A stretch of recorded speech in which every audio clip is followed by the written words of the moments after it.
नमस्कार। Prince YouTube channel पर आपका हार्दिक स्वागत है। मैं पी.आर. शास्त्री। रिट जो परी था उसकी जो अंक तालिकाएँ हैं वो जारी कर दी गई है।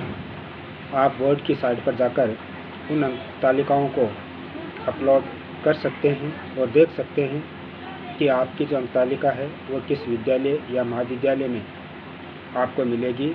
वो आप बोर्ड पर जाकर अपने रोल नंबर डालकर साइड बोर्ड की जो साइड है उसमें अपने जो रोल नंबर है वो डालकर पता कर सकते हैं। आपकी जो अंक तालिकाएँ हैं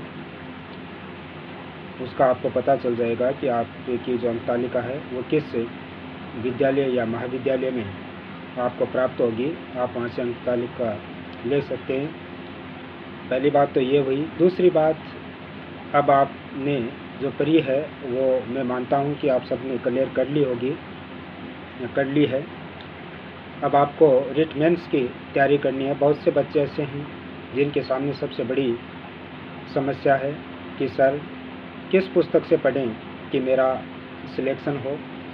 मेरा मानना है कि पुस्तकें, सभी पुस्तकें हैं वो अच्छी होती है। कोई भी पुस्तक बेकार नहीं है। हमारा ज्ञान बढ़ाने के लिए ही होती है पुस्तकें। उनसे हमारा ज्ञान अवश्य बढ़ता है, चाहे वो पैसे की, अधिक पैसे की हो या कम पैसे की हो या किसी भी पब्लिकेशन की क्यों न हो। पुस्तकें सब अच्छी होती है। पढ़ने वाले पर निर्भर करता है कि उसने किस तरीके से इन पुस्तकों को पढ़ा है या इस पुस्तक को पढ़ा है।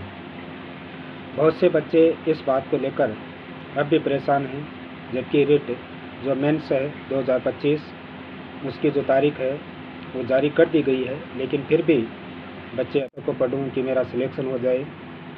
तो इस विषय में मेरा मानना है कि आप जिस पुस्तक को भी पढ़ें आप अच्छे से पढ़ें। परी के लिए जिस पुस्तक को आपने पढ़ा था, मैं मानता हूँ कि आपको वही पुस्तक पढ़ लेनी चाहिए अच्छे से। जिस पुस्तक को आपने 2-4 बार अच्छे से, जिस पुस्तक को आपने पढ़ा है उसी पुस्तक पर आप फोकस कीजिए। आप उस पुस्तक में ही विश्वास कीजिए। दूसरी की कक्षा 6 से 10 तक की जो राजस्थान अध्ययन की जो पुस्तकें थी वो चलती थी, उन पुस्तकों से भी आप अध्ययन कर सकते हैं। लेकिन जो आपके पास, मान लो कि आपके पास लक्ष्य की है, सिकवाल की है या पैनोरमा है, कोई भी एक पुस्तक जो पूर्व से आपके पास है उस पुस्तक से आप पढ़ना प्रारंभ करें। जो टॉपिक आप पढ़ रहे हैं उस टॉपिक को, उन 6 से 10 तक की जो पुस्तकें हैं उनमें जिस भी कक्षा में वह टॉपिक लगता है उस टॉपिक को आप उसमें से देख लें।